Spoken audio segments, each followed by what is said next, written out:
నమశంకరాయ. రాహుకేతు దోషాలు, ఇది అనేక విధాలుగా మనకు ఏర్పడుతుంది. సంతానపరంగా వచ్చేటువంటి దోషము సర్పదోషం లేదా సర్పశాపము. రాహుకేతుల మధ్య సప్తగ్రహాలు పడడం వల్ల ఏర్పడేటువంటిది కాలసర్పదోషము. అలాగే ప్రధానంగా వ్యయస్థానంలో కేతువు గనుక ఉన్న ప్రతి పనులలో ఆటంకాలు అనేటువంటివి ఉంటాయి. ఈ రాహుకేతుల యొక్క స్థితిగతులను బట్టి ఏ ఏ స్థానాల్లో ఉంటారో ఆయా సంబంధించినటువంటి స్థానాలకి సంబంధించినటువంటి సమస్యలు ఎప్పుడూ మానవుణ్ణి ఇబ్బందులకి గురి చేస్తాయి.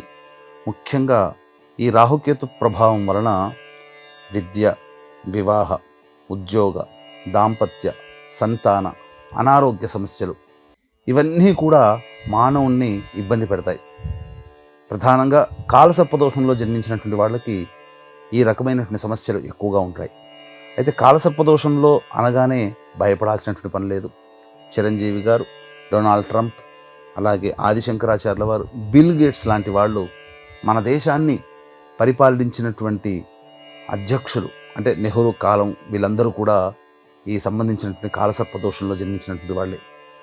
కాబట్టి ఈ యొక్క కాలసర్పదోష నివారణకి కాలసర్పదోష నివారణ పూజలు, అలాగే రాహుకేతులకి గ్రహశాంతి కార్యక్రమాలు, దానాది కార్యక్రమాలు చేసుకున్నటువంటి వ్యక్తికి ఎటువంటి సమస్యలు అంటూ ఉండవు. ప్రతిరోజు సుబ్రహ్మణ్య భుజంగ స్తోత్రము, అలాగే కాలభైరవాష్టకము, దత్తాష్టకము, మానసాదేవి స్తోత్రము, శివస్తోత్రము, గణేష స్తోత్రము లాంటివి రోజుకి 3 సార్లు పఠించినటువంటి వ్యక్తులకి ఈ కాలసర్పదోష ప్రభావం అనేటువంటిది ఏమాత్రము కూడా ఇబ్బంది